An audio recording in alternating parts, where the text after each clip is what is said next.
Time now for Back Pages tonight here on Sky Sports News, bringing you a first look at the sports stories in the morning's newspapers. And joining us, Charlotte Dunker, football reporter for The Times, and Miguel Delaney, chief football writer at The Independent. Welcome to you both. Let's quickly run through the back pages. Here's the Mirror. Old Trafford United make Ollie Watkins, the Villa and England star, their number one target. There's also a big focus on the Lionesses, the Queens of Europe, after their parade through London. The Ollie Watkins story is everywhere. This is the Sun's back page. What a striker. United want £45 million Villa man. There's also a focus on the Lionesses and on Newcastle as well. Ed's gone over Isak. That's Eddie Howe's comments that he made earlier. We'll get into that. As for the Mail, they go with Watkins and Benjamin Šeško, top United's hit list. Serena's Vic could be 60 million, could be 45 million, but it seems like Manchester United are looking to Ollie Watkins to solve their striker crisis. Does that feel a good fit for you? Yeah, absolutely. I think above anything, especially when you consider some of the strikers that Manchester have signed lately, the most obvious one being Højlund and Xerxes, who may yet have potential, but that's up for debate. Watkins is a proven Premier League goal scorer. And given Manchester United's difficulties last season, one of the biggest being in front of goal, I mean, it's an immediate solution to that problem. I know it sounds so simplistic, but sometimes it is that simple. He's a guarantee of goals in that sense. He knows the division. We're talking about a player in his prime. If there is some variation on the potential price you have to pay, the other side of that is, I don't think there's much variation yet on the line that Villa are making clear, which is that he is not for sale. Now, the one thing about that I would say is, I mean, yes, it's their stated position, or sorry, their position people understand from behind the scenes, but in a market like this, where PSR involves situations where executives talk about how sometimes you have to sell players before you necessarily want them for football reasons, it's hard not, and given the noise coming out of Old Trafford, it's hard not to think that something might be possible down the line. Maybe as they get closer to the window, or as Villa think about their own business. Yeah, Charlotte, you've been writing about this story as well. You're in Chicago following Manchester United on their pre-season tour. Your angle is slightly different. Ollie Watkins and Benjamin Šeško at RB Leipzig are the two targets for United. And there's one line I want to pick out. The club need to decide which option better suits Ruben Amorim's style. They've only got a fortnight till the season starts. Yeah, as far as I understand it, these are the top two targets, and as I've said, they're looking at how one of them will fit into the system. But as Miguel's pointed out, this summer Manchester United have started targeting Premier League proven players, which would lead you towards Ollie Watkins. You've also got the situation where Villa are interested in Garnacho, one of the players that Manchester United are trying to get rid of. So could there be something done there in terms of that? Šeško would cost them a lot more money, but he's a lot younger.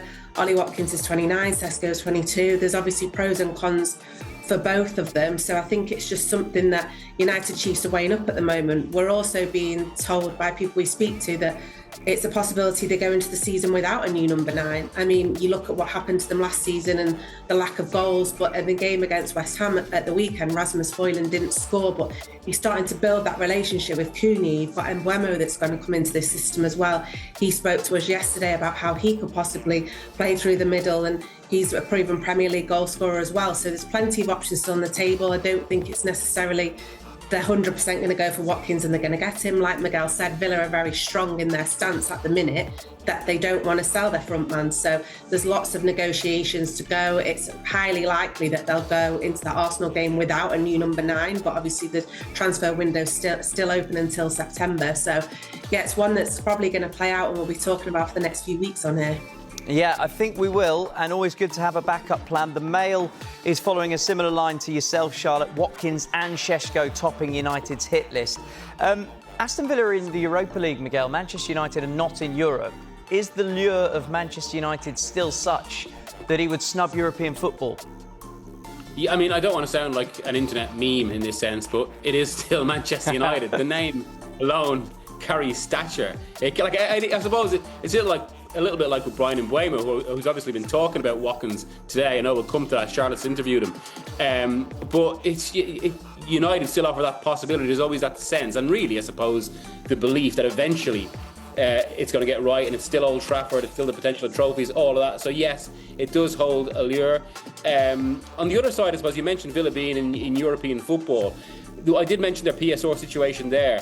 That doesn't sound like it's as concerning for them as maybe people had thought when they didn't get Champions League at the end of the season, because obviously so far they've stayed resolute in their own business. And yeah, I think there's a lot to play out in this. The Šeško one is interesting though, because I mean ultimately Arsenal, I mean I've heard as well, I wrote myself tonight that Amorim likes Šeško.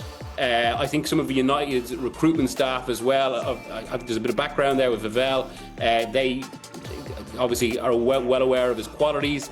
Arsenal were most interested in because of his potential high ceiling, something we've talked about before with the likes of Højlund.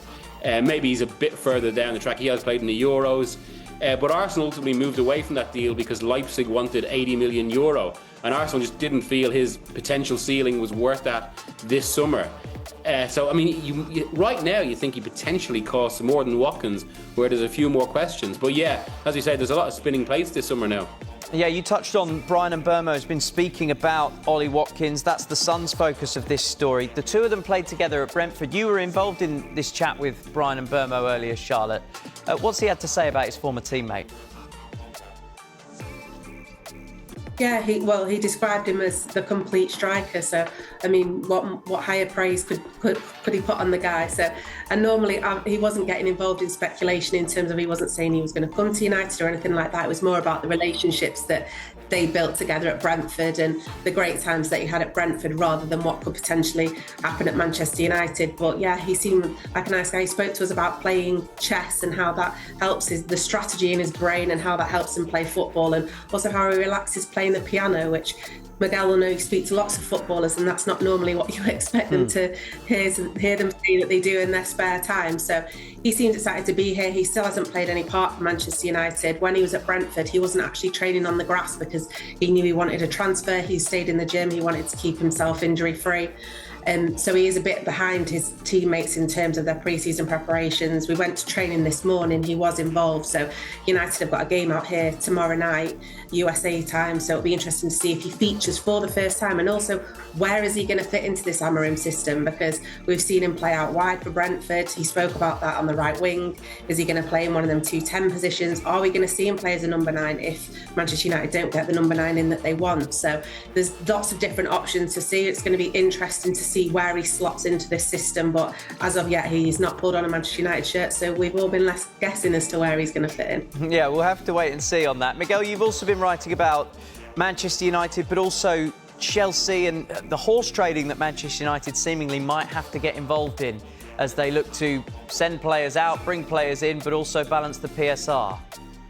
So yeah, that's exactly it. I mean, obviously we all know Amorim wants this huge overhaul, but that overhaul is not possible without sales that allow PSR headroom. And of course it's complicated by the fact there are about 4 players, given Rashford has gone to Barcelona, that Amorim absolutely wants out. So, you know, the maths don't quite up, so they're going to have to come up with some solutions. And one of the ones I've heard of and that I've written about there was they've been speaking to both Chelsea and Villa about Garnacho, and obviously, yeah, that's been raised, as Charlotte said there, with the Watkins situation. But there was also similar broached with Chelsea. Look, Chelsea have a long-standing interest in Garnacho, going back to January. A deal didn't get done then because the price was too high. At that point, I think it was United wanted around 68 million.